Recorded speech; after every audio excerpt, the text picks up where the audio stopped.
Selamat datang kembali di dunia BTTH. Ini dia episode ke-579 Rana Kaisar. Ayo kita lihat apa yang akan terjadi kali ini. Pada episode sebelumnya, Xiaoyan telah menyerap benih api pemusnah dan mengguncang seluruh faksi dengan kekuatan yang tak tertandingi. Para penantang mulai bergerak menuju pusat lautan api tanpa menyadari bahwa kekuatan terbesar justru lahir dari tengah kehancuran. Kini, medan perburuan telah berubah. Bukan lagi siapa tercepat, melainkan siapa yang mampu bertahan menghadapi badai api. Di dalam tungku api asal, keberadaan para sosok lainnya tidak terlalu diperdulikan oleh Xiaoyan. Bagi dirinya, mereka bukanlah lawan yang layak untuk memperebutkan api sejati yang menjadi tujuannya. Dia telah menyadari sesuatu. Api bernama inti api pemusnah itu, sebagaimana namanya, kemungkinan besar tidak terkonsentrasi di tungku asal, melainkan tersebar dalam bentuk ratusan hingga ribuan api ungu kecil di seluruh area. Bahkan sebelum memasuki tempat ini, Xiaoyan telah memiliki dugaan tersebut. Namun baru ketika dia melihat langsung keadaan di dalam, ia bisa memastikan kebenarannya. Jika benar api di pusat adalah inti dari api pemusnah, maka fluktuasi energinya seharusnya jauh lebih kuat dan tidak selemah ini. Jelas ini hanyalah pengalihan perhatian. Api ini telah ada di sini cukup lama dan tidak mungkin belum pernah dimasuki oleh para ahli kuat. Fakta bahwa api ini masih bertahan di tempatnya hanya bisa berarti satu hal. Inti dari api pemusnah itu tidak berada di pusat tungku ini. Dalam proses menelan gelombang-gelombang api yang memiliki daya hancur luar biasa, tubuh Xiaoyan mengalami luka parah. Kulit dan dagingnya terkoyak, bahkan banyak nyala api lolos dari tubuhnya. Aksi gila ini mengejutkan semua yang menyaksikan. Tatapan mereka kepada Xiaoyan seperti menatap orang gila. Bahkan kelompok Jinsu tertegun sejenak, lalu tetap melanjutkan perjalanan menuju pusat. Ji Xiaoyun menggelengkan kepala dengan ekspresi tak percaya. Siapa orang ini? Bahkan lebih gila daripada anggota Jinsu. Dia benar-benar menelan badai api. Ji Xiaoyun menyipitkan matanya penuh kebingungan, namun dia masih menganggap aksi Xiaoyan terlalu bodoh. Orang gila macam itu akan meledak dan mati sebelum sampai ke pusat, gumamnya.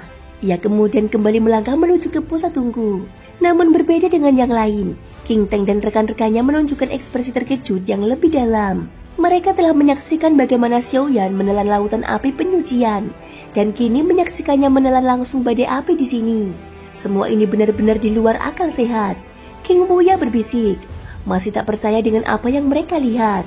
Jadi, tubuh klan Yuan Sheng memang sekuat ini. Bahkan badai api seperti itu bisa ditelan langsung. King Teng mengangguk sedikit. Matanya memandang lurus ke arah Xiaoyan yang tetap teguh menelan badai api. Orang ini bukan hanya ahli alkimia tingkat tinggi, tetapi tingkat kultivasinya dan bahkan tubuh fisiknya sangat mengerikan. Jika kita bisa menjalin aliansi dengannya, itu hanya akan membawa keuntungan, ucapnya dengan tegas. Meski demikian, dia juga memberi instruksi pada timnya untuk terus menuju pusat tungku.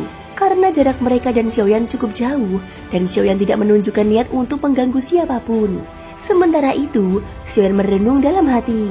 Di tengah kehancuran badai api ini, dia bisa merasakan hukum penghancuran yang lebih kuat dibanding tempat sebelumnya. Tubuhku telah membentuk 300 titik api pemusnah. Aku mulai menyatu dengan hukum penghancuran. Jika aku terus menelan, mungkinkah aku bisa membuka sumber ke-10? Tubuh utama Xiaoyan kini berada pada keabadian dewa tahap ketiga dari 9 sumber. Bahkan ia belum pernah mendengar apakah sumber ke-10 itu benar-benar ada. Namun Xiaoyan ingin mencobanya. Jika dia bisa menyatu dengan hukum dalam setiap serangan, maka kekuatannya akan meningkat secara eksponensial. Meski begitu, kekuatan badai api yang ditelan juga sangat mengerikan. Awalnya, kecepatan penelanan berjalan lambat.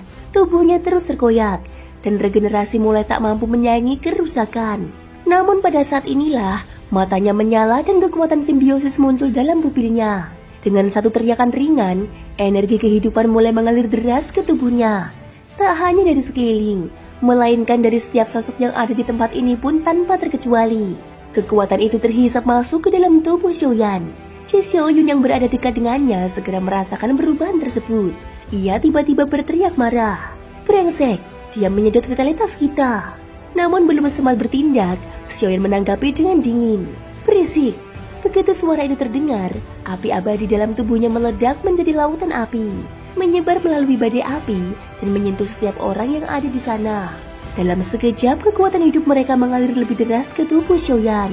Gelombang tekanan dari suara Xiaoyan itu membuat si Xiaoyun ketakutan. Padahal dia yakin tingkat kultivasi Xiaoyan masih lebih rendah. Jelas baru di tingkat ketiga. Tapi tubuh Xiaoyan, kekuatan fisik dan keberadaannya terasa seperti gunung yang tak bisa digoyahkan. Itulah yang membuatnya gentar.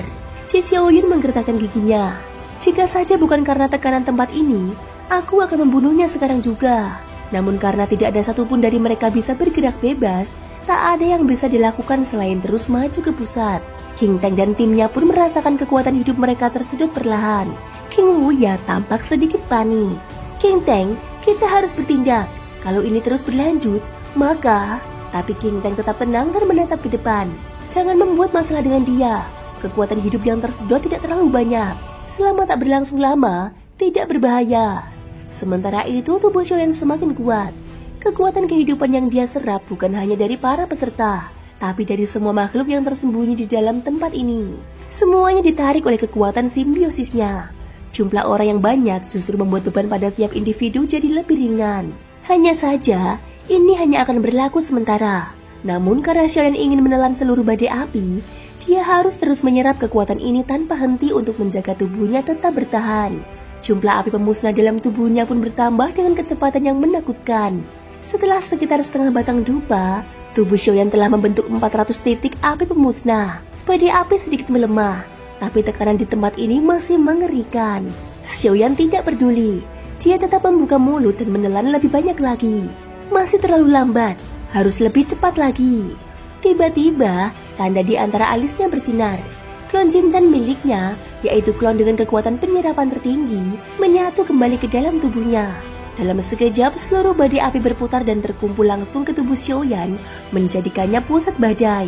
Para peserta lainnya mulai menyadari hal ini. Badai kian menyusut, dan mereka bisa melangkah lebih cepat ke arah pusat. Tapi, kekuatan hidup mereka terus-menerus terkuras, dan wajah-wajah pucat mulai terlihat. Si Xiaoyun tidak bisa menahan lagi. Ini tak bisa dibiarkan. Kita harus bekerja sama dan singkirkan dia sekarang sebelum semuanya habis tersedot. Kalau tidak, kita tidak akan mendapatkan apa-apa. Namun King Teng tetap tidak menggubris. Begitu pula para anggota Jinzu. Mereka hanya mempercepat langkah ke pusat. Bagi mereka, siapa yang pertama menyentuh inti api itu, dialah yang menang. Ji Xiaoyun mengumpat frustasi. Kalian gila. Kalian semua gila. Tapi pada akhirnya, dia juga tak punya pilihan. Dia ikut melangkah meski wajahnya penuh amarah. Setelah waktu berjalan sekitar setengah batang dupa, jumlah api pemusnah dalam tubuh Xiaoyan mencapai 500 titik. Kekuatan dalam tubuhnya mulai bergolak seperti lahar yang siap meletus. Namun 7 kekuatan asal yang tersegel di tubuhnya berfungsi seperti 7 tangan raksasa tak kasat mata, mengunci kekuatan itu agar tak meledak keluar. Yang terutama menjaga kestabilan tubuh Xiaoyan adalah kekuatan keseimbangan dari si Chen Su Lingju yang mampu menstabilkan seluruh energi yang bergolak. Thank you guys sudah mendengarkan ceritaku di episode kali ini sampai akhir. Ikutin terus kelanjutan episode berikutnya ya. Mimin mohon maaf sekali karena suara Mimin belum on power banget, masih belum sembuh ya. Semoga hari kalian menyenangkan, sampai jumpa dan bye-bye.